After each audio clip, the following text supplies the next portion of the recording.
Capitol Hill stepped up their opposition to federal funding for the organization after an edited video was released purportedly showing Planned Parenthood officials discussing the sale of fetal tissue. An attempt to tie Planned Parenthood funding to a measure to avoid a federal government shutdown failed in the Senate yesterday. Here's Senator Rand Paul on the floor of the Senate voicing his opposition to that so-called continuing resolution that would allow the government to remain funded.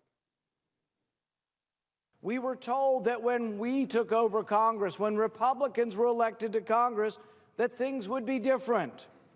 That if voters put us in charge, we would right the ship. We would stop the deficits. And here we are with another continuing resolution. What is a continuing resolution? It is a steaming pile of the same old, same old. Let me be clear. A continuing resolution is not a good thing. It is more of the status quo.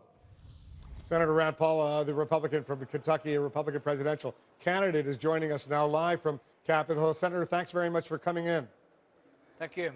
But you agree, everyone agrees the continuing resolution is not the best way to fund the government, but at least it allows the government to remain operational and those vital services to the American people can continue. Isn't that better than shutting down the government? Well, I think it's not an either-or situation. I think that we should no longer continue to spend money at the same rate we are spending money. So yes, we should let all spending expire, and then we should renew those programs that are working. And then it should require a supermajority to get the new programs started. I went through a list of about 10 different programs, including one program where we're studying Japanese quail to see whether they're more sexually promiscuous when they're on cocaine. The only way to stop those programs is to let them expire and then say, you know what, it's going to take 60 votes to restart the programs. I'm not advocating a shutdown, but I am advocating that all the spending expire and that we have a serious discussion of every program to see what's working, what isn't working, what is wasteful, and what is duplicative. You want the House of Representatives to pass this so-called continuing resolution so that the government can operate starting October 1st. If they don't pass it, as you know, the government's going to run out of money and all these government agencies are going to be shut down.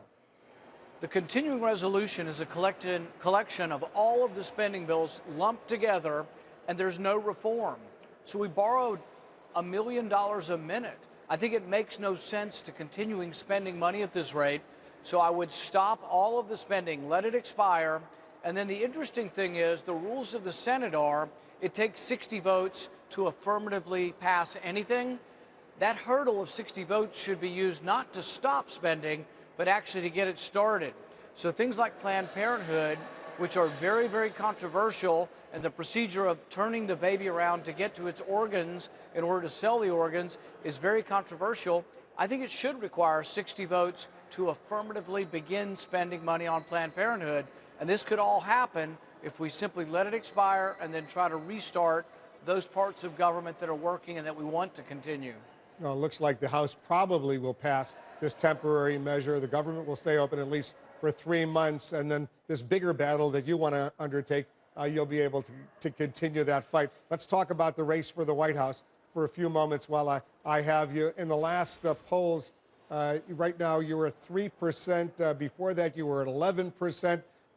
Donald Trump, he's really going after you. You're going after him. He tweeted this. He says, my prediction, Rand Paul has been driven out of the race by my statements about him. He will announce soon 1%. So what's your reaction when you see him predict you're about to drop out of this race? You know, it's sort of silly season anytime Donald Trump opens his mouth. But I would say that something that's very important for Republicans is that he's not a real conservative. No real conservative would have supported a single-payer system for medical or health care. No real conservative would support raising taxes, and no real conservative would have supported President Obama's government stimulus plan. And I think really probably the most offensive thing that he is for is actually for taking private property through eminent domain from small property owners and giving it to big corporations like his. I think really most of the people in the Tea Party, like myself, we were upset about people manipulating government for their own personal benefit.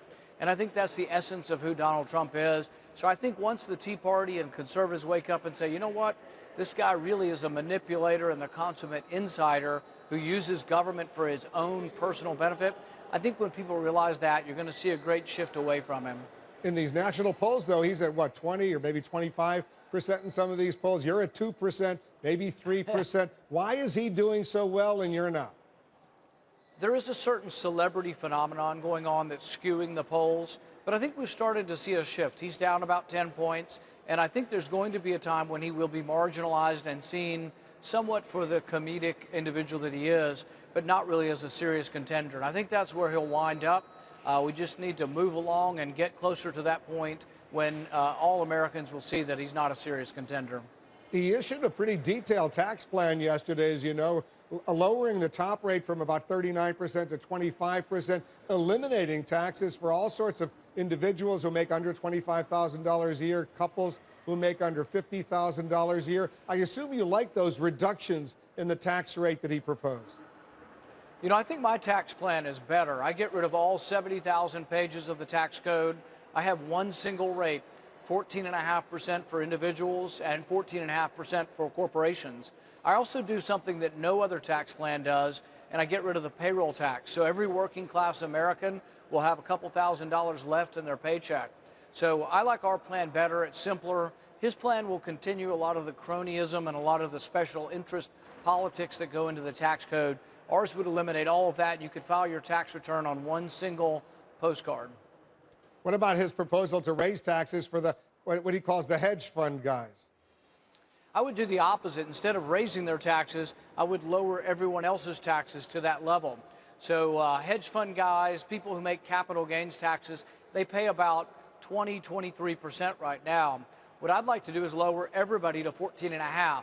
So individuals now are paying above 40. I'd bring them down to 14.5. I would have one of the most dramatic tax cuts in our history, but what it would do is it would leave all of that money in the private economy, and that's where jobs are created.